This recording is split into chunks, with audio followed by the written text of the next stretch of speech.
আসসালামু আলাইকুম। শুরু করছি রূপকথা। লিখনীতে নিশাত ত্রিনা। পর্ব সংখ্যা ১।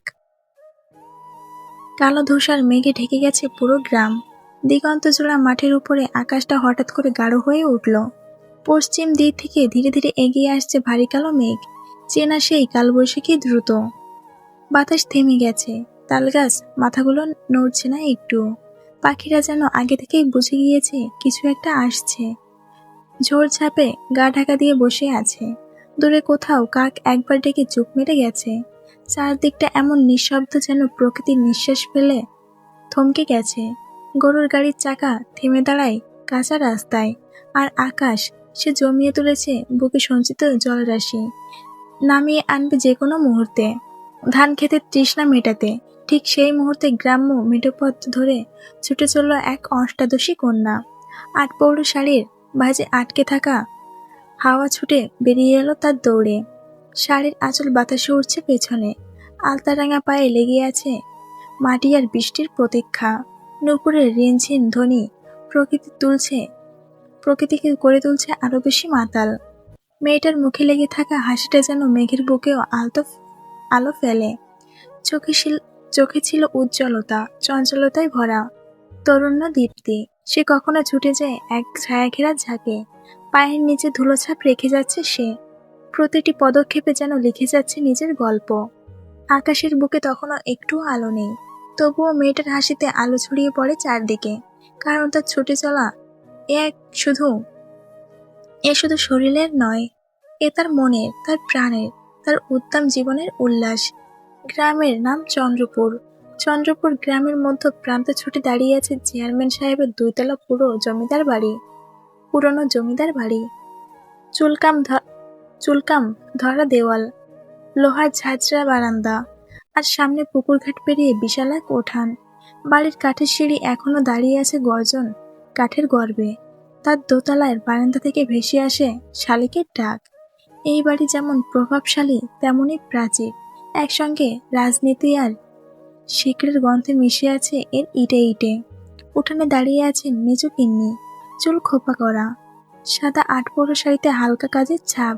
তিনি এক হাতে আঁচল সামলে আরেক হাতে নারকেল কোড়াচ্ছেন পিড়াতে বসে রাখা হাড়ির পাশেই শান বাঁধানো কুয়ো। তার গা বেয়ে জলে লেগে থাকা শ্যাওলা। চারদিকে ছায়া ফেলে রেখেছে বড় বড় আম গাছ, আর উঠানে রেখেছে একজোড়া বাচ্চা ছাগল। মেজো গিন্নির মুখে কঠোরতার আবরণ থাকলেও চোখে একরকম মায়া, যেন এই বাড়ির প্রতিটি ইট তার চেনা। কাজের লোকদের দিকে নজর রেখে সেই সাথে নিজের কাজ করে চলেছেন সমানতালে। মেজো গিন্নির নারকেল কোড়ানোর মাঝে সেখানে হাঁপাতে হাঁপাতে এসে উপস্থিত হয় ফুলবানো গোয়াইন।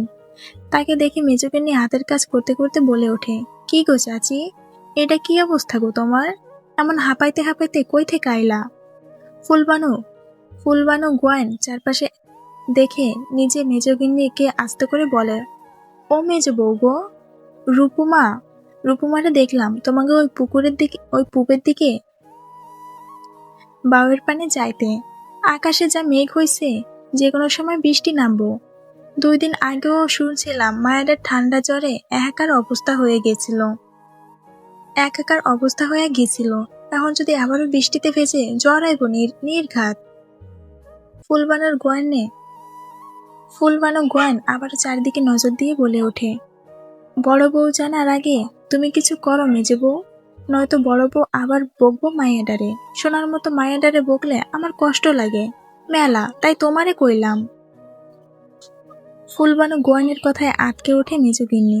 হাতের কাজ ফেলে ফুলবানো গোয়ানকে বলে, কি কথা কইতাছো চাচি?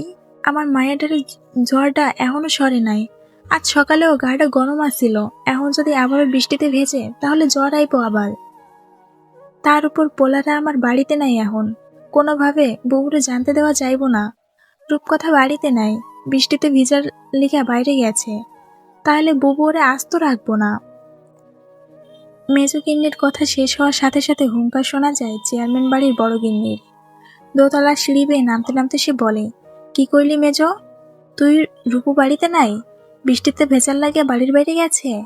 বলতে বলতে সিঁড়ি বেয়ে নিচে নেমে ওঠানে এসে দাঁড়ায় বড় গিন্নির কথায় মেজো গিন্নি সামাল দেওয়ার জন্য বলে, না বুবু, তেমন কিছু হয় নাই। তুমি। মেজো গিন্নির কথা শেষ হওয়ার আগে মেজো গিন্নি বলে, তুই আর কিছু বলিস না মেজো। তোদের আদরে আদরও ওই মাইয়া মাথায় উঠে গেছে। আজ নবাবজাদি আসুক, আজ ওর একদিন কি আমার একদিন, বৃষ্টিতে ভিজে আবারও ঠান্ডা জল বাঁধাইব। তারপর বাড়ি শুদ্ধ মানুষ তার জন্য চিন্তায় ঘুম কামাই কইরা তার শিউরে বৈশা তার সেবা করব, এটা চাই নবাবের বেটি। আজ ওরে আমার হাত থেকে কেউ বাঁচাইতে পারবো না। বড় গিন্নির কথায় ফুলবানো গয়ন বলে, ও বড় বউ, মাথা ঠান্ডা করো গো, মাথা ঠান্ডা করো। মায়াটা ছোট, অত শত বোঝে নাকি, বুঝলে আর অমন করতো নাকি? ওই কথা কইও না শাসি, 18তে পা দিছে ওই দামড়ি মাইয়া, আর তুমি কও ছোট। ওই তোমাদের আদর, আর এই বাড়ির সবার আদরে আদরে বাদর হয়েছে ওই মাইয়া। আজ ওর পিঠে আমি চেলাকাঠ ভাঙবো।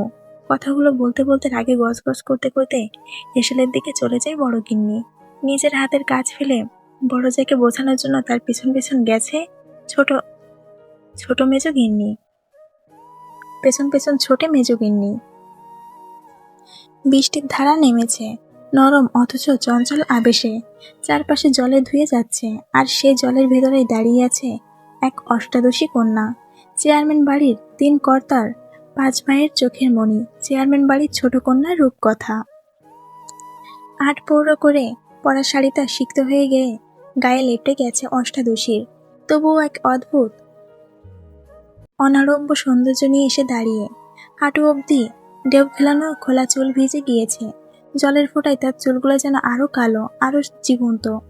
পায়ে তার আলতা ধুয়ে গিয়েছে গড়িয়ে বৃষ্টির জলে, অথচ তাতেও যেন এক নেশাময় রং মিশে আছে। তার দুধে আলতা গায়ের রঙে বৃষ্টির জল মেখে উঠেছে এক ঝলমলে দীপ্তি। মেঘলা দিনে আলো যেন ঠিক এখানেই আটকে আছে। হাতে সবুজ লাল কাচের চুড়ি, রিনছিন শব্দ মিলিয়ে যাচ্ছে তার সঙ্গীর হাতের হাসিতে। তারা সবাই ভিজছে, ছোট ছোট বৃষ্টির ফোঁটা গায়ে মুখে ছুঁয়ে যাচ্ছে, অথচ তাদের দিকে তাকালে মনে হয় এই বৃষ্টিটা বুঝি ঠিক তাদের জন্যই নেমেছে আজ।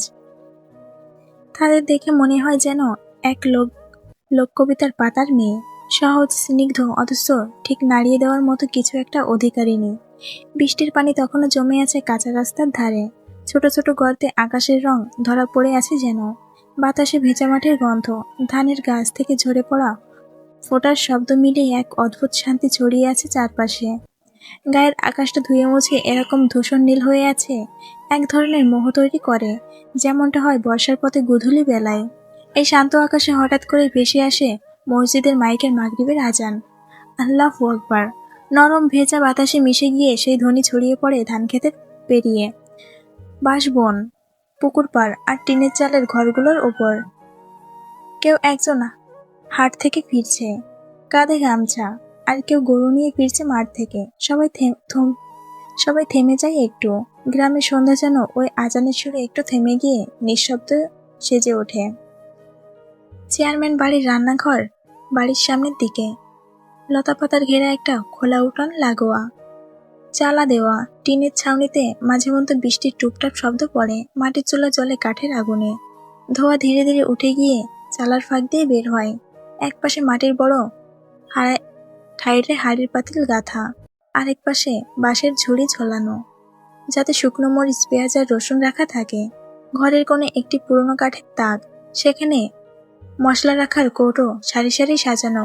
হলুদ, মরিচ, ধনে, জিরা সব ঘ্রাণ মিশিয়ে রান্নাঘরে একরকম মায়াগন্ধ ছড়ায়। পাশে বড় এক থালায় ধুয়ে রাখা মাছ, আর অন্য পাশে কাটা সবজি।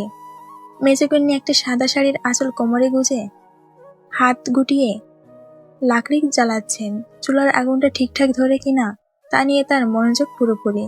মুখটা ঘামে ভেজা, আঁচলে ঘাম মুছতে মুছতে বলেন, মেজোগিন্নি, আহ ছোট, শুনছিস? এই সন্ধ্যাবেলায় রূপো আইলো না বাড়ি? ছোট গিন্নি, হ বুবু। ছোট গিন্নি বলে, হ বুবু, আমি তো সকাল থেকে খেয়াল করে আছি। ফুলবানো গোয়েন কইল দুপুরবেলা বৃষ্টির মতো জ্বর লাগাইয়া বাইরে গেছে রূপু। মেজোগিন্নি বলে, ওরে গোয়ান, জ্বর লইয়া বৃষ্টি ভিজা কেটা যায়? জল্লা বৃষ্টিতে ভিজতে কেটে যায়। বুবু তো এখনো রাইগে আছে। বড় বুবু রাগ করতেছে, এটাই তো রূপুর জানে, তাই সাহস করতেছে না বাড়ি আইতে। রাগ তো করবেই, একখান মাইয়া আমাগো, ওর কিছু হইলে পরানটা থাকে কো। এই চেয়ারম্যান বাড়ির চোখের মনিও আল্লাহ জানে কোথায় আছে এখন মাইয়াডা। চারদিকে আজানের ধ্বনি বাজতেছে, অন্ধকার নামতেছে।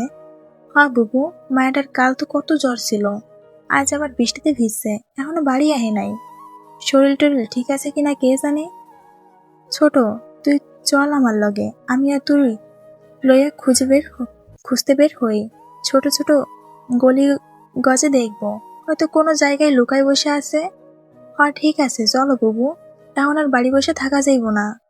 রান্নাঘরের ভেতরে তখনও ধোয়ার হালকা কুয়াশা, হাড়িতে ডাল ফুটছে ফুসফুস শব্দে। পেছন দিকের বাঁশের বেড়ার ফাঁক দিয়ে সন্ধ্যার আলো টুকটাক করে ঢুকছে। ছোট গিন্নি আর মেজো গিন্নি রূপকথার কথা বলতে বলতে কাজ চালিয়ে যাচ্ছিল। হঠাৎ রান্নাঘরের দরজার ধারে পায়ের আওয়াজ। টুপ করে ঢুকলেন বড় গিন্নি, হাতে একটা ঢাকনা থালা ভাজি এনেছেন মনে হয়, মুখখানা থমথমে, চোখে মিশ্রিত রাগ আর অভিমান। বড় গিন্নি চোখ পাকিয়ে রাগ চেপে, আদরে আদরে তোরা অন্ধ হইয়া গেছিস রে, বুঝলি মেজো? তোরা ভাবতাছস রূপু ছোট মানুষ, কিচ্ছু বোঝে না, ওরা আমি পেরে ধরছি, আমি চিনি ও কেমন চাহনি দিলে কি বোঝায়। মেজো গিন্নি চুপ মেরে তাকিয়ে থাকে, ছোট গিন্নির থালায় ঢাকনা তুলতে গিয়েও থেমে যায়। বড় গিন্নি এক নিঃশ্বাসে বলতেই থাকেন, দেখছিস না, মাস্টার মশাইয়ের বাড়িতে গিয়া লুকায়া বসে আছে নিশ্চয়ই, বৃষ্টিতে জল লাগাইয়া ঘুরতাছে বইলা না। আসলে ওর জানে ঘরে ঢুকলে আমি ওটা আস্ত রাখবো না। চিন্তায় না, গিনগিনায় না, পুরা বাবার মতন। আর কথায় কথায় চাচা ভাইয়ের রক্ত বইতেছে না গায়ে, ঠিক ওদের মতোই নিষ্মিল এক্কেবারে। দেখিস রাতে ফিরবো, কিন্তু একা না, বাপ চাচা আর ভাইয়ের সাথেই ফিরবো বাড়িতে, তখন বুক ফুলাইয়ে আইবো, ভাববে যেন কিছুই হয় নাই। বড় গিন্নি থালাটা টেবিলে রাখে, আঁচল দিয়ে ঘাম মুছে বলেন, ওর মতলব আমি জানি, এখন মাস্টার মশাইয়ের বাড়িতে গিয়া চুপচাপ বসে আছে, ধিঙ্গি মেয়ে একটা। ছোট গিন্নি নরম গলায় বলে, বুবু, মায়াটা তো ছোট, ভয়ে গেছে, রাগে না, মনে হয় নিজের ভুল বুঝা গেছে। বড় গিন্নি কড়া গলায়, কিন্তু ভেতরে মায়া লুকানো। ভয় না ছাই, ও জানে না জ্বর সর্দি ওর কি অবস্থা হয়। হাঁপ বাইরে যায়, ঘুমাইতে পারে না ঠিক মতো, তাও ধিঙ্গিপানা কমে না। এই বলে বড় গিন্নি নিজের হাঁড়ির ঢাকনা খুলে দেখে ডাল ফুটছে কিনা, চাল ভিজাচ্ছে। তরকারিতে নুন ঠিক আছে তো? হ্যাঁ নে, লবণটা একটু বাড়াই দে, খালি কাটাকাটি কইরা কাম হইব না, এখন চটপট রান্না শেষ কর, চিন্তা করিস না। শিমুর মা আমারে ফোন দিয়া কইছে রুবা মাস্টার মশাইয়ের বাড়িতে আছে। মেজো গিন্নি মাস্টার মশাইয়ের বাড়িতে আছে। মেজো গিন্নি আর ছোট গিন্নি চোখাচোখি করে, বুঝি নাই, রাগের আড়ালে মায়ের উদ্বেগটাই সবচেয়ে বেশি। চন্দ্রপুর মধ্যবিত্ত স্কুল ও কলেজে হেডমাস্টার হলেন আলতাফ মাহমুদ। রূপকথাদের বাড়ি ছাড়িয়ে ৩-৪টা বাড়ির পরে মাস্টার মশাইয়ের বাড়ি।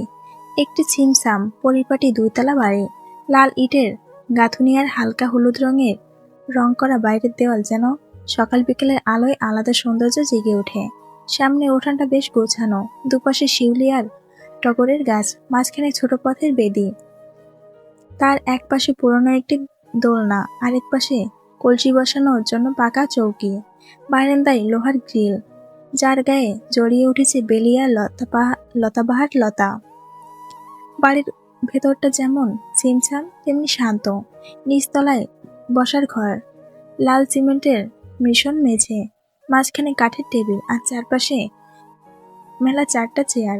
এক পাশে কাঠের আলমারি, জানালায় পাতলা পর্দা, যা বাতাসের মাঝে মাঝে উড়তে থাকে ধীরে ধীরে। সিঁড়ি বেয়ে উপরে উঠে বারান্দা পেরিয়ে 4টে ঘর। তার একটি ঘর শিমুর, আর একটি এবারের বড় ছেলের, যেমন বর্তমান ঢাকা বিশ্ববিদ্যালয়ে পড়াশোনা করছে,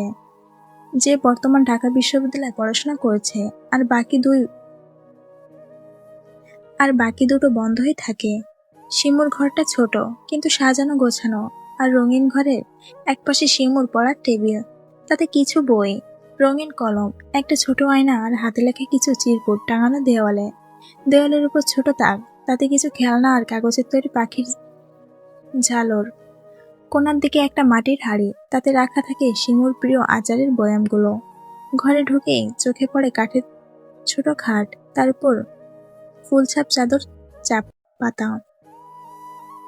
সেই চাদরের এক কোণে বালিশে হেলান দিয়ে আরাম করে বসে আছে রূপকথা। তার হাতে একটা আচার ভরা কাচের বয়াম, আঙুলে লেগে আছে মিষ্টি টক গন্ধ। রূপকথা শিমুর খাটে আদর্শ আচার আচার চুষতে চুষতে তাকায় শিমুর দিকে। রূপকথা বলল, হ্যাঁ রে শিমু, তোদের বাড়িতে আজ এত রকমের ব্যবস্থা কেন রে? কেউ আইব নাকি? শিমু হালকা হেসে বলে, হ, কাল আমার ছোট ভাইজান আইব ঢাকা থিকা, সঙ্গে আর কয়েকজন বন্ধু। নববর্ষের ছুটিতে সবাই একসাথে হইয়া কাটাবো। রূপকথা শিমুর খাটে আদর্শ, মুখে আচার, চোখে কৌতূহলে ঝিলিক। রূপকথা ভ্রুকুচকে তাচ্ছিল সুরে, ওই শিমু, তোর এই নবপুত্র ভাইজানটা গ্রামে আইয়া থাকতে পারবো রে? শুনছি তার নাকি গ্রামের কিছুই ভালো লাগে না তার। শহরের মানুষ তো পানি গরম না থাকলে গোসলও করে না বুঝি? শিমু হাসতে হাসতে গাল ফুলিয়ে, ওই সেমরি, অমনে কস না, ভাইজান তো এই গ্রামেই বড় হয়েছে, শুধু মাধ্যমিকের পর ঢাকায় গেছে পড়তে। ভাইজান এমন না, ওই একটু ঢাকাইয়াটাই পইলেও মনটা একদম সোজা। আসলেই দেখবি কয়দিনে গ্রামের মাটিতেই গড়াগড়ি দিবে। রূপকথা আচার মুখে দিয়ে গুনগুন করে, হ, দেখে নিব। আমি আগে থেকেই বলতেছি, নববর্ষের নাটক জম্ব ধারণ। শিমুর ঘরে শিমুর মা ঢুকতে ঢুকতে বলে, শিমুর মা স্নেহে একটু অভিমানী গলায়, রূপু, তুই কেন রে এরকম করলি? জ্বর নিয়ে আবার বৃষ্টিতে ভিজলি? তোর মা কত চিন্তা করতেছে জানিস? আমি ফোন না দিতাম তোর খোঁজই পাইতো না। এমন বাচ্চামি কেউ করে রে? তুই একটু বড় হইলি না রূপু? এবার এই ভর সন্ধ্যায় আচার খাওয়া বন্ধ কর, এই নে গরম দুধ খা, একটু গরম দুধখানা খা তো দেখি, একটু ভালো লাগবো। রূপকথা চোখ নামিয়ে একটু কাতর সুরে, ভালো লাগতেছে না গো চাচি, একটু বৃষ্টি লাগলে শান্তি লাগতো, তাই বার হয়েছিলাম। আর আমি দুধ খামো না, গন্ধেই গা গুলাই। শিমুর মা হালকা রাগে কিন্তু মায়া গলায় নরম হয়, হ্যাঁ রে, ওইটুকু পোলা পানো না, আবার দুধে গা গোলাই। রূপু, জ্বর নেই এমন আদিক্ষেতা চলবো না, চল মুখ খোল, আমি খাওয়াই। তাদের কথার মাঝে ঠিক তখন দরজায় দাঁড়িয়ে কাজের লোক স্বাভাবিক গলায় বলে, রূপু আপা, আপনার বাবা চাচা ভাইয়েরা নিচে আইছে, মাস্টার মশাইয়ের লগে কথা কইতাছে। রূপকথার মুখে হঠাৎ একরাশ আলো ছায়া নামে, চোখ টকটকে উজ্জ্বল হয়ে ওঠে। রূপকথা চোখ মেলে আনন্দে ফিসফিসিয়ে, সত্যি বাবা আইছে? একটু হাসে, যেন ভেতর থেকে হালকা একটা নিঃশ্বাস ফেললো, বাঁচা গেল। এখন আমার আম্মাই কিছু কইতে পারবো না, বাবা তো আছে, ভাইয়েরাও। শিমুর মা ভ্রু কুচকে বলে, এই যে দুধ খাইলি না, আবার কই যাস? রূপকথা খুশি মুখে দাঁড়িয়ে পড়ে, যাই নিচে, আগে যাই দেখি বাবা কি বলে। শাড়ির শাড়ির খুঁটিটা সামলে দরজার দিকে এগিয়ে যায়, মুখে একরাশ চুপচাপ হাসি, যেন নিজের আপন পৃথিবীতে ফিরে যাচ্ছে। চন্দ্রপুর গ্রামের প্রভাবশালী ও সম্মানিত ব্যক্তি চেয়ারম্যান আশরাফ তালুকদার। গ্রামের মানুষ যেমন তাকে ভরসা করে, তেমনই তার পরিবারের নামেও এক ধরনের গর্ব কাজ করে সকলের মাঝে। তালুকদার পরিবারটি চন্দ্রপুরের পুরনো জমিদারের ঘরে রক্ত বয়ে বেড়ায়। আশরাফ তালুকদার 3 ভাইয়ের মধ্যে সবার বড়। মেজ ভাই আজিজ তালুকদার আর সবার ছোট ভাই আতিক তালুকদার। 3 ভাই নিজ নিজ অবস্থান থেকে সম্মানজনক এবং গৌরবময় জীবনযাপন করেন। আতিক তালুকদারের 2 পুত্র, বড় ছেলে আনিস তালুকদার আর ছোট ছেলে নয়ন তালুকদার। আজিজ তালুকদারেরও 2 পুত্র, বড় ছেলে তুষার তালুকদার আর ছোট ছেলে শিশির তালুকদার। আর আশরাফ তালুকদারের 1 ছেলে ও 1 মেয়ে।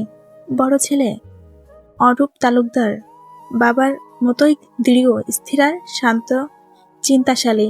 তবে এই গল্পের কেন্দ্র যেন একটিই নাম, রূপকথা তালুকদার। রূপকথা শুধু আশরাফ তালুকদারের আদরের কন্যা নয়, সে গোটা তালুকদার পরিবারের প্রাণ। তালুকদারদের ঘরে জন্ম নেওয়া একমাত্র কন্যা সে, তাই ছোটবেলা থেকে ভাইদের চোখে রূপকথা ছিল যেন একটা লাল রঙের চুড়ির মতো, ভেঙে গেলেই কষ্ট, হারিয়ে গেলেই অন্ধকার। তুষার তাকে গল্প শোনাতো, শিশির গান গাইতো তার জন্য, নয়ন পাখির পালকের মতো সাজিয়ে দিত চুল, আনিস সবসময় তার ছায়া হয়ে পাশে থাকতো, আর অরূপ ভাইয়ের মধ্যেই ভাই, রূপকথার প্রথম বন্ধু, প্রথম অভিভাবক। এই পরিবারের প্রতিটা ভাইয়ের হৃদয়ে রূপকথার জন্য এক নির্ভেজাল নিঃস্বার্থ ভালোবাসা। তার হাসি মানে যেন ছয় ছয় ছেলে মানুষের দুনিয়ার আলো ফোটানোর এক সকাল। চন্দ্রপুর গ্রামের মানুষ রূপকথার নাম জানে, তবে তাকে নিয়ে কথা বলতে গেলে চোখে মুখে যেন হাসি ফোটে। তা যেন বলে দেয় এই মেয়েটা শুধুই একজন তালুকদারের কন্যা নয়, সে গোটা গ্রামের প্রাণ। ভাইয়েদের আসার কথা শুনে ছুটে নিচে নেমে আসে রূপকথা। সিঁড়ি ভেঙে নিচে নেমে দেখে তার বাবা আশরাফ তালুকদার আর দুই চাচা আজিজ ও আতিক তালুকদার আলতাফ মাহমুদের সঙ্গে কথা বলছেন। বাবাকে দেখে অস্থির হয়ে ওঠে মেয়েটা, কণ্ঠে আদরে ঢেউ তুলে ডাকে, আব্বা। মেয়ের সেই কোমর ডাকে তিন ভাই একসঙ্গে ঘুরে তাকান। আশরাফ তালুকদার দ্রুত এগিয়ে এসে মেয়েকে জড়িয়ে ধরেন। এত রাত হয়ে গেছে, বাড়িতে গেলি না কেন আম্মা? রূপকথার চোখে তখনও অভিমান। বাড়িতে গেলে আম্মা বকতো আমায়, আব্বা। পাশ থেকে আজিজ তালুকদার রসিক ভঙ্গিতে বলে ওঠেন, কার এত সাহস যে আমার আম্মাকে বকবে শুনি? রূপকথা চোখ ছোট করে তাকিয়ে বলে, কেডা আবার? তোমাকে বড় ভাবেই আমার আম্মা বকতো, তাই তো যাই নাই বাড়ি। আতিক তালুকদার রূপকথার মাথায় হাত বুলিয়ে মোলায়েম স্বরে বলেন, ভাবি তো তোমার জন্যই চিন্তা করে আম্মা। তুমি যে জ্বর গায়ে নিয়ে বৃষ্টিতে ভিজতাছ, আবার জ্বর এলে কি হইব? রূপকথা প্রাণোচ্ছ্বাস হেসে বলে, আরে আইব না জ্বর ছোট আব্বু। বৃষ্টির পানিও তো আমারে বৃষ্টির পানিও তো আমারে তোমাকে মতোই ভালোবাসে। তিন তালুকদার ভাই একসঙ্গে হেসে ওঠেন। আমার পাগল মাইয়া একটা, বলে আদর করে মাথায় চুমু দেয় আশরাফ তালুকদার। তারপর মাস্টার মশাইকে বিদায় দিয়ে তারা বাড়িতে ফিরে আসে। বাইরে এসে রূপকথার চোখ ফেরায় সামনে, দেখতে পায় জিপের ওপর বসে আছে তার ভাইয়েরা অরূপ, নয়ন, তুষার আর আনিস। তাকে দেখেই সবাই নেমে আসে। অরূপ এগিয়ে এসে রূপকথার কপালে হাত রাখে, জ্বর আসে নাই তো আর?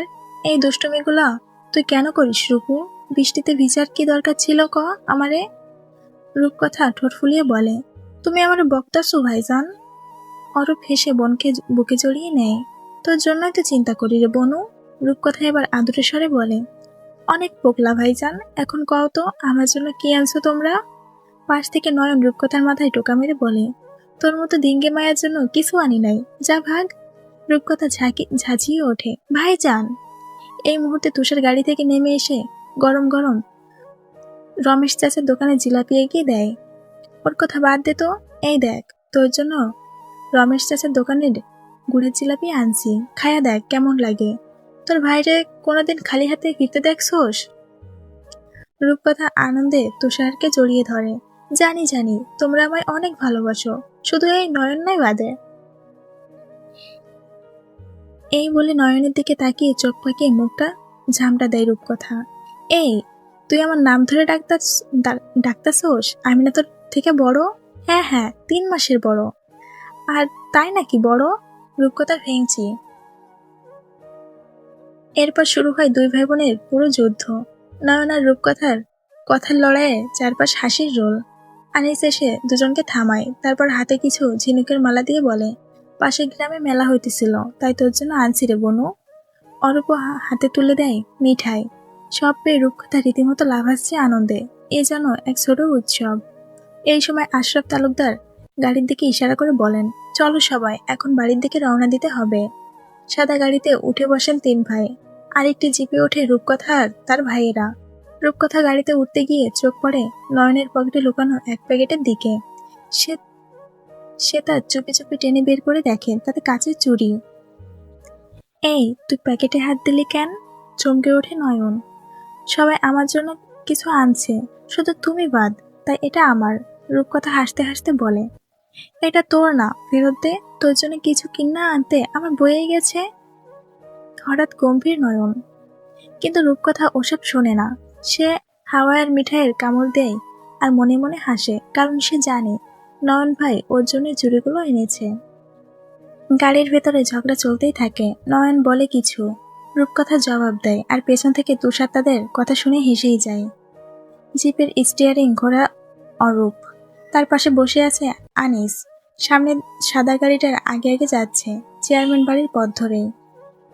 আকাশটা তখনও ভেজা, গ্রামটা ঘুমন্ত, কিন্তু সেই ভেজা বাতাসে যেন রূপকথার ভাইয়ের ভাইয়েরা নিয়ে এসেছে একরাশ উষ্ণতা আর ভালোবাসা একটি ভরা রাত।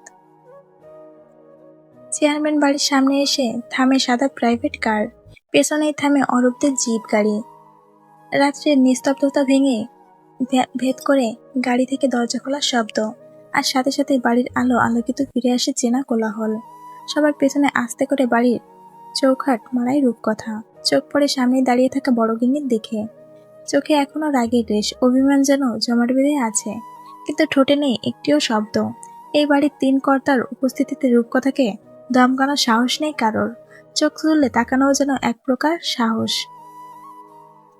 বাড়ির পুরো পরিবেশটা যেন মুহূর্তে প্রাণ ফিরে পায়। এক এক করে সবাই হাত মুখ ধুয়ে এসে বসে ডাইনিং টেবিলে। চেয়ারম্যান বাড়ির বড় লতাপাতা খোদাই করা কাঠের ডাইনিং টেবিলটিতে প্রতিটি এমন প্রাণের সঞ্চয় ঘটে। রূপকথা বসেছে তার চার ভাইয়ের মাঝখানে। ডান পাশে অরূপ, বাকিদিকে নয়ন, প্রত্যেকেই বাদিকে নয়ন। প্রত্যেকেই ওর পাতে কিছু না কিছু তুলে দিচ্ছে। কেউ ডাল, কেউ ভুনা, কেউ পছন্দের মাছের অংশ। নয়ন মাঝে মাঝে খাইয়ে দিচ্ছে চুপিসারে, আর তার ফাঁকে চলছে সেই চিরচেনা খুনসুটি। এটা তোর না, আমার ভাগে ছিল। তুই কইছস খাবি না, তাই আমি খাইলাম। ধুর, তুই জানিস না আমি কি খাই। রূপকথার হাসি, নয়নের রাগারাগি, সব মিলিয়ে যেন ডাইনিং টেবিলের এক টুকরো চেনা আনন্দ হয়ে উঠেছে। হঠাৎ থেমে যায় রূপকথার হাত। আশেপাশে তাকিয়ে বলে, সবাই তো আছে এখানে, শুধু শিশির ভাইজান নেই। চারপাশ মুহূর্তে স্তব্ধ হয়ে যায়। রূপকথা এবার মুখ ফিরিয়ে তাকায় অরূপের দিকে। শিশির ভাইজান কবে আইব? অরূপ মুচকি হাসে, প্লেট থেকে কাটা বেছে মাছ তুলে দেয় রূপকথার পাতে। নববর্ষের ছুটি পড়েছে তো, কাল না হয় পরশুর মধ্যে চলে আইব ইনশাল্লাহ। সত্যি? রূপকথার মুখ উজ্জ্বল হয়ে ওঠে শিশির ভাইজানের নাম শুনে। অরূপ মাথা নাড়ে, শান্ত আশ্বস্ত ভঙ্গিতে। তাদের এমন নির্মল ভালোবাসার দৃশ্য দেখে চুপচাপ বসে থাকেন বাড়ির তিন কর্ত্রী। বড় গিন্নি, মেজ গিন্নি আর ছোট গিন্নি। চোখের জল নয়, কিন্তু মনে শান্তির জোয়ার। তারা তিনজনেই মনে মনে দোয়া করেন, আল্লাহ এ সংসারে এমন মায়া, এমন ভাই বোনের বন্ধন যেন কোনো কুজনের নজর না পড়ে, কোনো কুনজরে না পড়ে। সত্যি কি সারা জীবন অটুট থাকবে এই বন্ধন, নাকি কোনো কালবৈশাখী ঝড়ে রাত যেন নেমে এসেছে এক অদৃশ্য পায়ের ছাপ রেখে? ধীরে ধীরে মমতার আঁচলে গ্রামটাকে জড়িয়ে ধরেছে সে। আকাশ জোড়া নীলচে কালো গলিচায় ঝরে পড়ছে অগণিত তারা। প্রতিটা তারা যেন কোনো এক বিস্মিত গল্পের জ্বলন্ত চিহ্ন। দূরের ক্ষেত জমিতে হালকা কুয়াশা আস্তরণ, তাতে চাদরের মতো পড়ে এক রূপকথার আবহাওয়া তৈরি হয়েছে। বাড়ির ঝাড়ের ফাঁকে ফাঁকে বাতাসে দুলানিতে পাতা কাঁপে, সেই শব্দ যেন কারো চাপার নিঃশ্বাস। ঝিঝি পোকার গান নিঃশব্দ রাতের গায়ে সুর বাজছে। আর মাঝে মধ্যে শোনা যায় পুকুরের জলে মাছের ডুব সাঁতারের শব্দ। একটা ঘরের এক কোণা, অথচ আশ্চর্য রকম শান্তিময় সুরেলা পরিবেশ। মাটির ঘরের জানালা দিয়ে বেরিয়ে আসা কুপির আলো, মাঠে আকারের নরম সোনালি রেখা। এই গ্রামীণ রাত শুধু অন্ধকার নয়, সে এক রূপভরা নীরবতা, যেখানে প্রতিটি শব্দ, প্রতিটি আলো ছায়া একটি করে না বলা কবিতা। রাতের আধারে চেয়ারম্যান বাড়ি যেন এক গম্ভীর নিস্তব্ধতার মাঝে মিলন হয়ে পড়েছে। পুরো বাড়িতে সবাই শান্তিতে ঘুমিয়ে পড়েছে। প্রতিটি কোণে আলো নিভে গেছে, শুধু দক্ষিণ দিকের এক ঘরের কোণে অন্যরকম দীপ্তি জেগে উঠেছে। সেই ঘরেই আছে চেয়ারম্যান বাড়ির সকলের চোখের মণি, রূপকথার ঘর, যেখানে প্রাচীন জমিদার বাড়ির আভিজাত্য ছোঁয়া যেন প্রতিফলন হয়। ঘরের প্রতিটি প্রাঙ্গণে সময় থেমে যাওয়ার মতো এক রহস্যময় শোভা বিরাজমান। ঘরের বারান্দা এক নিখুঁত কারুকার্যমৃত সৌন্দর্যের মূর্তিমান উদাহরণ। ফুলের সুবাসে মোড়ানো কাঠের দোলনা দুলছে মৃদু হাওয়ায়। বারান্দায় গিয়ে নেমে গেছে এক সুশোভিত সিঁড়ি, যার সোপান শেষে একটু পুকুরের পাড়ে মৃদু জলকানার মতো নরম আলো নাচছে। সে বারান্দার এক কোণে এক শৌখিন কারুকার্যখণ্ডিত সোফার উপর বসে আছে রূপকথা। নরম মৃদু আলো পড়ে তার মুখে, তার চেহারা যেন এক অপূর্ব রাজকন্যার দীপ্তি ফুটে উঠেছে। রূপকথার গায়ে ঝলমলে করে নীল শাড়ি, যা প্রতিটি অঙ্গে যেন সাত ছন্দে বাঁধে। আরো পরে পড়া শাড়ির ফাঁকে বেরিয়ে তার পায়ে, আর দুই হাতে রেশমি গাছের চুড়ি, প্রতিটি আওয়াজে লেখার তালে তালে রিমঝিম সুর ছড়ায়।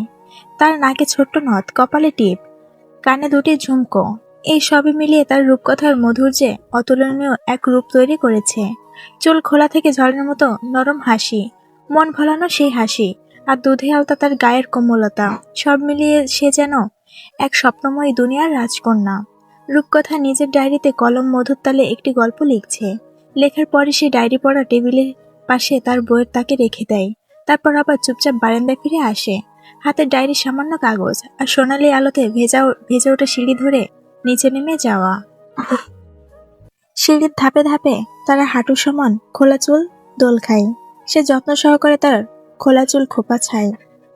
জ্যোৎস্নার আলোয় ভরা আকাশের দিকে তাকিয়ে সে হালকা স্বরে বলে ওঠে, শহরের নবাব পুত্র, আপনারে আপ্যায়ন করার লাইগা আমি যে সেই কবেতে অধীর আগ্রহে বসে আছি তা কি আপনি জানেন? আমিও দেখবার চাই আর কত অহংকার লুকায় আছেন আপনার মধ্যে। কওয়া তো যায় না, আপনার সব সব অহংকার হয়তো একদিন লুটাই পড়বে গায়ের মাটিতে। তার মুখে লেগে আছে এক রহস্যময়ী হাসি, যার কারণ শুধুমাত্র রূপকথাই জানে। সেই হাসিতে মিশে আছে কত কথার আবেগ, কত স্বপ্নের কল্পনা, এক অরূপ প্রণয়, এক নিস্তব্ধ রাতের রূপকথার গল্প। কমলাপুর রেল স্টেশন, সকালবেলা। সূর্যটা যেন আজ একটু অলস, হালকা কুয়াশার চাদরে মোড়ানো আকাশের নিচে শহরের সবচেয়ে ব্যস্ত স্টেশনটা তখনও ঠিকঠাক জেগে ওঠেনি। তবুও কমলাপুর রেল স্টেশনের 2 নম্বর প্ল্যাটফর্মে যেন তার নিজস্ব স্বাদে ধুকধুক করেছে। চায়ের কাফে ধোয়া, ট্রলির শব্দ আর মানুষের ব্যস্ত পায়ের ঘষা মিশে নে। ওইখানে দাঁড়িয়ে কয়েকজন তরুণ তরুণী, মুখে রোদ পড়েছে হালকা হালকা, চোখে একটু বিরক্তি আর কৌতূহলের ঝিলিক। হ্যাঁ রে নিবিড়, বল মিলি। মিলির নামের মেয়েটা বলল, মিলি নামের মেয়েটা। গলায় এক অভিযোগের সুর। উষার না তোদের সাথেই ছিল? তোরা না বললি একসাথে হল থেকে বের হয়েছিস, তাহলে আবারও কোথায় গেল? নিবিড় হালকা দীর্ঘশ্বাস ফেলে বলল, আর বলিস না, উষানের তো ওর বাড়ির সবার জন্য কেনাকাটা করছিল, কিন্তু আজ সকালে হঠাৎ তার মা ফোন করে কে জানে কার জন্য আবার কি কিনতে বলেছে, তাই আমাদেরকে এখানে নামিয়ে দিয়ে সে মার্কেটে চলে যায়। বলেছিল সময় মতো আসবে, আর এখনো সেই সময়টাই এলো না। উষানকে ফোন করছি, কিন্তু ও তো ফোনটাও ধরছে না। বলে কবির। পাশ থেকে বিথি বলে, উষান তো এমন করে না কখনো। কথার মাঝখানে হৃদয় ফোন স্ক্রিনে চোখ রেখে বলল, এই দেখ উষান মেসেজ পাঠিয়েছে, তোরা ট্রেনে উঠে পড়, আমি প্রায় পৌঁছে গেছি। প্রায়? ট্রেন তো এখনই ছাড়বে, বলে মিলি। মেয়েটা চোখে একটুখানি দুশ্চিন্তা। তারা দেরি না করে একে একে ট্রেনে উঠে পড়ে। ছেলেরা ব্যাগগুলো রাখছে, মেয়েরা জানালার পাশে বসে বাইরের দৃশ্য দেখে নিচ্ছে, কিন্তু নিবিড় দাঁড়িয়ে থাকে দরজার ধারে, মন যেন খানিকটা অস্থির। ঠিক সেই সময় ভিড়ের পাক গলে চোখে পড়ে এক চেনা ছায়া, উষান। নিবিড় হঠাৎ চিৎকার করে ওঠে। ছেলেটা দৌড়ে আসছে, শরীর ঝুঁকে, হাতে ব্যাগ, মুখে ব্যস্ততা আর চোখের দৃঢ়তা। ট্রেন ইতিমধ্যেই গতি পেরিয়েছে। নিবিড় দেরি না করে হাত বাড়িয়ে দেয়। উষান লাফিয়ে ওঠে আর নিবিড়ের টানে ট্রেনের দরজার কিনারায় উঠে পড়ে। উষান তখন হাঁপাচ্ছে, শ্বাসে শ্বাসে যেন হাজারটা কথা আটকে আছে, মুখে তবুও একখানা হাসি, মন ভোলানো, বাঁকা দাঁতের সেই হাসি যেটা একবার দেখলে ভোলা যায়। কপালে এলোমেলো ঝুলে থাকা সিল্কি চুল ঘামে ভিজে গেছে, গালের পাশে হালকা টোল, মুখে অল্প স্টাইল করে রাখা দাড়ি, চোখে একটা কালো রঙের সানগ্লাস, মাঝে লুকিয়ে থাকা দুষ্টু দীপ্তি। পরনে ব্ল্যাক ডেনিম প্যান্ট আর ব্ল্যাক শার্ট, যার ঝলক তার ফর্সা গায়ে ঠিক যেন এক ঝলক বজ্রপাত। শরীরে ঘামের বিন্দুগুলো সূর্যের আলোয় ঠিকরে উঠে চিকচিক করছে, যেন সে স্রেফ একটা ছেলে নয়, একটা দৃশ্য। পায়ে হোয়াইট কেটস, হাতে রিস্টওয়াচ, পুরোটা যেন সাজানো কোনো সিনেমার ফ্রেম থেকে উঠে আসা চরিত্র। লিজা মিলির কানে ফিসফিস করে বলে, ওই ছেলেটা এত সুন্দর কেন রে আপু? যেভাবে দেখি ততবার তার প্রেমে পড়ে যাই আমি। মিলি হেসে বলে, শোন, এই উষার নামের ছেলেটা শুধু নামেই না, বাস্তবে একটা হিরো। দেখলি না কেমনে এন্ট্রি নিল? পাশ থেকে বিথি মাছি তাড়ানোর ভঙ্গিমায় বলে, কিন্তু সে সবার ধরাছোঁয়ার বাইরে। নুহাস গিয়ে উষানের পেটে হালকা ঘুষি দিয়ে বলে, শালা, আর একটু দেরি করলে তোরা ট্রেন ধরা লাগতো না।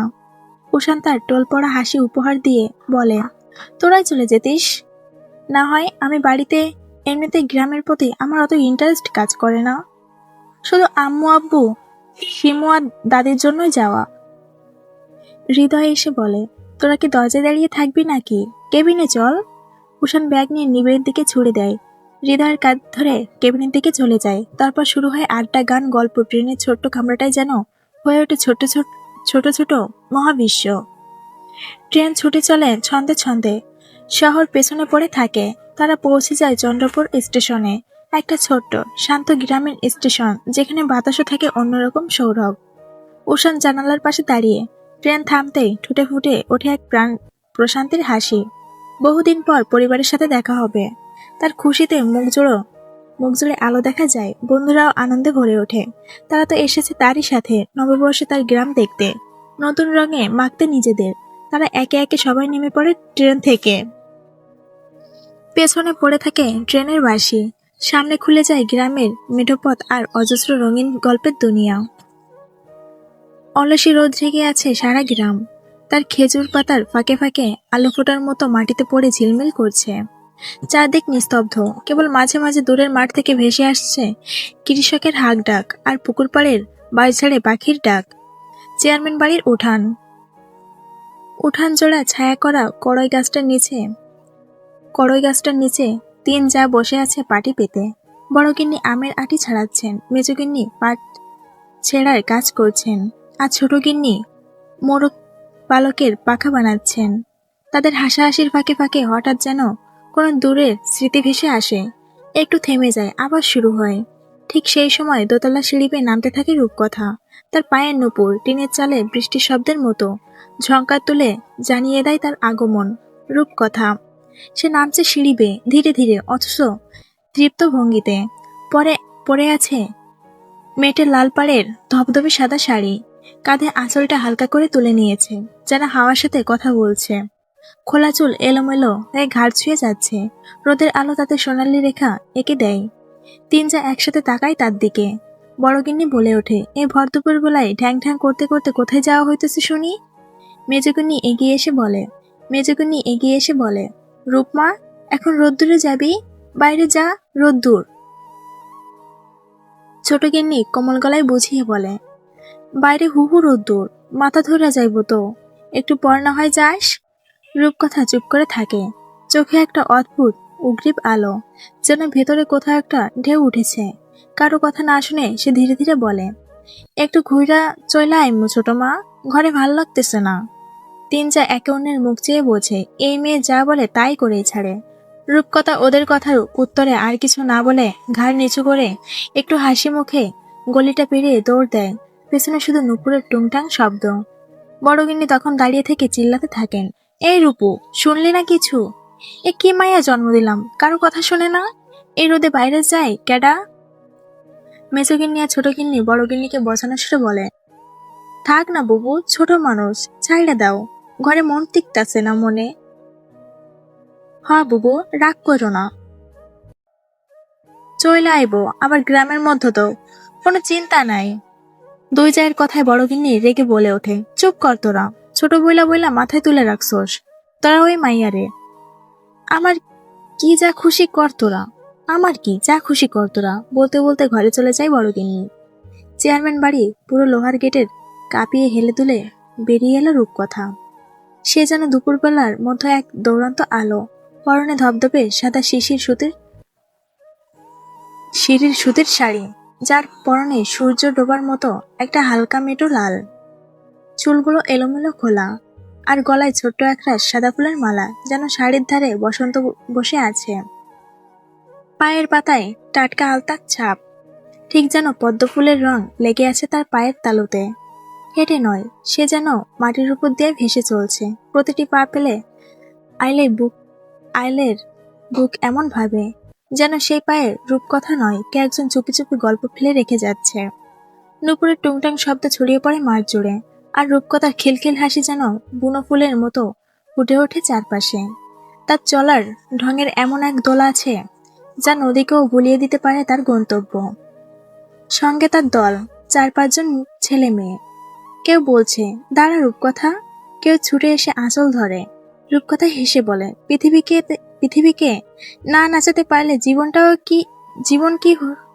জীবনটা কি কিছু হলো? তখনই গেয়ে ওঠে সে, উত্তরে ভয়ঙ্কর জঙ্গল, দক্ষিণে না যাওয়াই মঙ্গল। উত্তরে ভয়ঙ্কর জঙ্গল, দক্ষিণে না যাওয়াই মঙ্গল। পূর্ব পশ্চিম 2 দিগন্তে নদী, মাথায় বুদ্ধি নয় একতলা। আমি দোলা আত্মভোলা, মাখন দ্বীপের দিশাহারাই যদি। ওরে আয় আয় আয় দোলা রে। তার কণ্ঠ ছুঁয়ে যায় গাছতলার মাঠ, তালতলার মাঠ। মাঠের পাখিরা ডানা চাপটে উড়ে যেন সেই সুরে দোলে। রূপকথা হঠাৎ ছুটে গাছের দিকে এক লাফে উঠে পড়ে কড়াইয়ের ডালে। শাড়ির আঁচল পাড়ে গাছে, চুল ছুঁয়ে যায় পাতার মাথা। সেখানে বসে গিয়ে ওঠে, পাখি যদি হইতাম আমি, ঘর বন্দিতাম গাছের ডালে। গানে গানে মন ভরিতাম, নাচতাম রুমঝুম তালে তালে। প্রজাপতি হইতাম যদি, ফুলের সাথে কথা কইতাম। শিমুল পারুল টগর বকুল, সকল ফুলের সখী হইতাম। গাছ থেকে নামতে এসে দৌড়ে যায় নদীর দিকে। নদীর পাশে বাঁধা ডিঙি নৌকা সে দাঁড়ায়। তার শাড়ির পাড় দুলছে বাতাসে, আলতা মাখা পায়ের ছায়া পারে নদীর জলে। সে যেন কোনো জলের রাজকুমারী, যার সিংহাসন হলো এই দুলতে থাকা নৌকা। গেয়ে ওঠে আবার, হইতাম যদি মাছের রানী, থাকতাম যেথায় গভীর পানি। জেলের জালে দিতাম না ধরা, ঢেকি হইলে ধাপুর ধুপুর। ধান বনতাম সকাল দুপুর, কিষানের মুখে থাকতো হাসি ভরা। ওরে আয় আয় আয় দোলা রে। মাটি যদি হইতাম আমি, যাইতাম সোজা কুমোর বাড়ি। একটা মাটির পুতুল হইতাম, পরতাম নানান রঙের শাড়ি। নদীর তীরে গিয়ে সে নৌকা থেকে নামলো। বালির ভেজা দাগে তার পায়ের ছাপ পড়ে রঙিন ছোঁয়ার মতো। তারপর সে দৌড়ে চলে যায় এক ঢালু পথ ধরে। সেখানে দাঁড়িয়ে আছে একটা গরুর গাড়ি, পুরনো কাঠের গায়ে লেপ্টে থাকা শুকনো ধুলো। এক পাশে লাল রঙের ঘুঘুর ঝুলছে। রূপকথা এক লাফে উঠে বসে গরুর গাড়ির উপর। গাড়ির সামনে গরুর দুটো চোখে নিঃসঙ্গতা, আর রূপকথার চোখে এক ধরনের উচ্ছ্বাস। তার মাথার চুল তখন রোদ পড়ে এক মায়াময় সোনালি রং। শাড়ির আঁচল দুলে দুলে গরুর গাড়ির কাটে ছুঁয়ে যায়। সে আবার গেয়ে ওঠে গরুর গাড়ির গতিধার ছন্দে। গায়ের মেঠো পথে আমি, হইতাম যদি গরুর গাড়ি। রাখাল ছেলের বাঁশির সুরে কত নামাক দিতাম পারি। কত কিছু হইবার আশা, ছোট্ট বুকে বান্দি বাসা। মনে আমার কত খেয়াল খুশি। আমি একটা ছোট্ট মেয়ে, অনেক খুশি অল্প পেয়ে। এত ইচ্ছা মনে কেন পুষি। ওরে আয় আয় আয় আয় দোলা রে। উত্তরে ভয়ঙ্কর জঙ্গল, দক্ষিণে না যাওয়াই মঙ্গল। পূর্ব পশ্চিম 2 দিগন্তে নদী, মাথায় বুদ্ধি নাই একতলা। আমি দোলা আত্মভোলা, মাখন দ্বীপের দিশা হারাই যদি। ওরে আয় আয় আয় দোলা রে। গরুর গাড়ি চলতে থাকে মেঠো পথ ধরে, পেছনে ধুলো, পাশে পাখির উড়ান। রূপকথার গলা সুর ভেসে যায় আকাশের দিকে। আর পুরো দুপুরটা এক অখলিত গানের পাতায় রূপ নিয়ে রয়ে যায়। উত্তর পাশের রাস্তার ধারে থাকা একটা আম গাছের উপর পা ঝুলে বসে আছে রূপকথা। দৃষ্টি তার দূর গ্রামের রাস্তার পানে, যা চলে গেছে চন্দ্রপুর রেল স্টেশনের দিকে। যেন কি খুঁজে চলেছে। অনেক দূর রাস্তায় তাকিয়ে থাকতে থাকতে হঠাৎ রূপকথার চোখ জোড়া চকচক করে ওঠে, যেন কোনো কাঙ্ক্ষিত জিনিস পেয়ে মানুষ যেমন খুশি হয় ঠিক তেমনই। হঠাৎ রূপকথা ঝোপ করে গাছের ডাল থেকে নেমে পড়ে দৌড়ে যায় রাস্তার পাশে থাকা অতীন কাকার বাড়ির দিকে। সেখান থেকে একটা ছোট্ট বালতি নিয়ে এসে সোজা চলে যায় রাস্তার সামনে থাকা পুকুরের দিকে। সেখান থেকে এক বালতি কাদামাটি মাখা পানি নিয়ে এসে গাছের নিচে রেখে তার আঁচলে লুকিয়ে রাখা কিছু পেরেক সমান রাস্তায় ফেলে দেয়। তারপর বালতি নিয়ে আবারও গাছের ডালে উঠে বসে অপেক্ষা করতে থাকে কিছু একটা করার জন্য। মুখে লেগে আছে রূপকথার রহস্যময়ী হাসি। সে যে কি করবে তা কেবল সেই জানতো হয়তো। অন্যদিকে স্টেশন থেকে ভ্যানে করে বাড়ির পথে রওনা হয়েছে উষান ও তার বন্ধুরা। ভ্যানে বসে সবাই খুশি থাকলেও খুশি হতে পারেনি শুধু উষান আর লিজা। উষান তার বাবাকে বলেছিল গাড়ি পাঠাতে স্টেশনে, কিন্তু তার বাবা গাড়ি না পাঠিয়ে ভ্যান পাঠিয়েছে তাদের জন্য। এতে সে বেশ ক্ষিপ্ত। এর জন্য সে গ্রামে আসতে চায় না, কারণ তার বাবা একটু বেশি গ্রামকে ভালোবাসে। সে ভেবে পায় না আজকের যুগে এসে কে এই গ্রামে পড়ে থাকতে চায়? আর লিজা, সে বসেছে উষানের পাশে। গ্রামের রাস্তায় ভ্যান যতবার মোড় নিচ্ছে ততবার ঢং করে উষানের গায়ের উপর ঢলে পড়ছে। সব মিলিয়ে মেজাজ বেশ চটে আসছে উষানের। মেজাজ আরো বেশি ক্ষিপ্ত হয়ে ওঠে তার যখন আচমকা ভ্যান থেমে যায়। সবাই বেশ চমকে সামনের দিকে হেলে পড়লেও লিজা প্রায় উষানের কোলে পড়ে। এবার মেজাজ হারিয়ে ভ্যান থেকে নেমে পড়ে উষান। লিজার দিকে কটমট তাকিয়ে বলে ওঠে, অসভ্যর মতো গায়ের উপর ঢলে পড়ছো কেন? কারো কিচ্ছু হচ্ছে না, শুধু তোমারই যত সব নাটক। উষানকে রেগে যেতে দেখে মিলি বলে ওঠে, কি হয়েছে রে উষান, এমন করে কথা বলছিস কেন? তুই কি কিছু করেছিস লিজা? মিলি থামতে হৃদয় ফিসফিস করে মিলির কানে বলে, নিশ্চয় তোর ওই লুচ্চবন উষানের সাথে কিছু করেছে, তাই এত রেগে আছে ও। হৃদয়ের কথা মিলির আগে চোখে তাকাতে হৃদয় চুপ হয়ে যায়।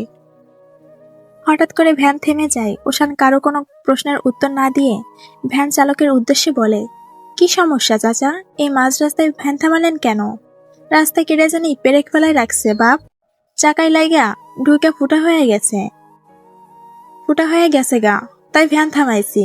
ভ্যান চলবে চালক বললেন। উষান ভ্যানের সামনে গিয়ে দেখে সত্যি সেখানে পেরেক পড়ে আছে। সে হাঁটু মুড়ে বসে একটা পেরেক হাতে তুলে নেয়। এখানে পেরেক কোথা থেকে আসলো তা ভাবতে থাকে। কি মনে করে উপরে তাকাতে চায়, তার আগে এক বালতি কাদামাটি গোলা পানি এসে পড়লো উষানের গায়ে। উষান আর উপরে তাকানোর সময় পেল না। কাদামাটিতে তার নতুন জামা কাপড় একেবারে নষ্ট হয়ে গেলে। কিন্তু তার থেকেও বেশি রাগ হচ্ছে এটা ভেবে যে এই গ্রামে কে এমন আছে যে তার সাথে এমন করতে পারে। উষান কিছুই দেখতে পাচ্ছে না, চোখে সব কাদামাটি ঢুকে গেছে। আর অন্যদিকে উষানের বন্ধুরা একেবারে হা হয়ে গেছে উষানের এমন অবস্থা দেখে। গ্রামে আসতে না আসতেই এমনভাবে চমকের উপর চমক পাচ্ছে তারা। লিজা একটু ন্যাকামো করে উষানের কাছে গিয়ে বলে ওঠে, উষান ভাইয়া, কি অবস্থা হলো তোমার? আবার নাক সিটকে বলল, কি বাজে গন্ধ আসছে, এই জন্য আমার গ্রাম ভালো লাগে না, গ্রাম একটু ভালো হয় না। লিজার বলতে দেরি, কিন্তু তার উপর কাদা পানি সহ আরেকটা প্লাস্টিকের বালতি তার মাথার উপর পড়তে দেরি হলো না। এবার লিজাও কাদামাটি মেখে একাকার হয়ে গেল। আর এদিকে হতভম্বের মতো একের পর এক সিনেমাটিক কাহিনী দেখে চলেছে উষানের বন্ধুরা। কিন্তু এবার তারা বালতির পর সূত্র ধরে উপরে তাকায়। তারা তাকানো মাত্র একটি মেয়ে ঝাঁপ দিয়ে নেমে আসে গাছের ডাল থেকে। মেয়েটির পরনে আটপৌরের শাড়ি, পায়ে নুপুর, তার হাঁটার তালে তালে বেজে উঠছে।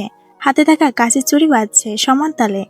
মেয়েটির মুখ একটি কাপড় দিয়ে বাঁধা, শুধু দেখা যাচ্ছে হরিণীর কাজল মাখা চোখ দুটি, যা ছিল হরিণীর মতো নিবিড়, নিঃশব্দ আর কাজলের ছায়া মোড়া এক রহস্য। রূপকথা গাছ থেকে নেমে উষানের সামনে এসে দাঁড়ায়, কিন্তু উষান ঠিক করে রূপকথাকে দেখতে পারে না। ঝাপসা চোখে তাকে দেখে বলে ওঠে, এই কে তুমি? আমার সাথে এমন ব্যবহার করার সাহস কে দিয়েছে তোমাকে? রূপকথা ধীরে পায়ে এগিয়ে উষানের সামনে এসে দাঁড়ায়, তারপর উষানের দিকে হালকা ঝুঁকে আসে। রূপকথা ঝুঁকতেই উষানের নাকে এসে বাড়ি খায় অদ্ভুত সুবাস, ঠিক যেন বেলু ফুলের মতো এক নিঃশব্দ মাদকতা, মৃদু মুগ্ধকর, মন ছুঁয়ে যায়। কিন্তু উষানের হুঁশ ফিরে রূপকথার বলা কিছু ফিসফিস কথায়। রূপকথা ফিসফিস করে বলে ওঠে, চমকটা কেমন ছিল মিস্টার ইশরাক মাহমুদ উষান? গা ঘিন ঘিন করছে না এই কাদামাটি গায়ে পড়ায়? কিন্তু কি করব বলুন, আপনাকে তো আপনার অস্তিত্বের সাথে পরিচয় করানোটা অনেক দরকার ছিল। শহরের বাতাস লেগে নিজের অস্তিত্ব থেকে আপনি সরে গেছেন যে, তাই আমার চমক অনেক পাবেন। জাস্ট ওয়েট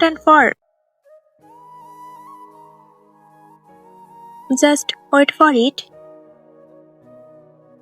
বলে দূরে সরে যায় রূপকথা। তারপর সবার দিকে একবার তাকিয়ে বলে, আমাকে কি কিন্তু কেউ চেনেন না আপনারা, মনে থাকবে? কথাটা রূপকথা ভ্যানচাচার দিকে তাকিয়ে বলে। তারপর লিজার সামনে গিয়ে দাঁড়ায় রূপকথা। লিজা এতটাই শখ যে মাথা থেকে বালতিটাও নামাতে ভুলে গেছে। রূপকথা লিজার সামনে দাঁড়িয়ে বালতিটা নিতে বলে ওঠে, আপনি আমাদের গ্রামের অতিথি, তাই আপনাকে কিছুই বললাম না, কিন্তু ওই যে আমার গ্রামকে খারাপ বলেছেন, তাই তো আপনার এই অবস্থা। তাই আমি দুঃখিত নই মোটেও, বলে একটানা দিয়ে লিজার মাথা থেকে বালতিটা নিয়ে চলে যায়। চোখের পলক পড়ার সাথে সাথে রূপকথা মিলিয়ে যেতে থাকে গ্রামের আলো ছায়ার মেঠো রাস্তার মাঝে। পিছনে ফেলে রাখা যায় পিছনে ফেলে রেখে যায় কিছু আশ্চর্য হয়ে থাকা দৃষ্টি, যারা রূপকথার এক অন্য সত্তার সাথে পরিচিত হয়েছে, যেই সত্তাকে রূপকথা নিজে তৈরি করেছে নিজের মাঝে। কিন্তু কেন?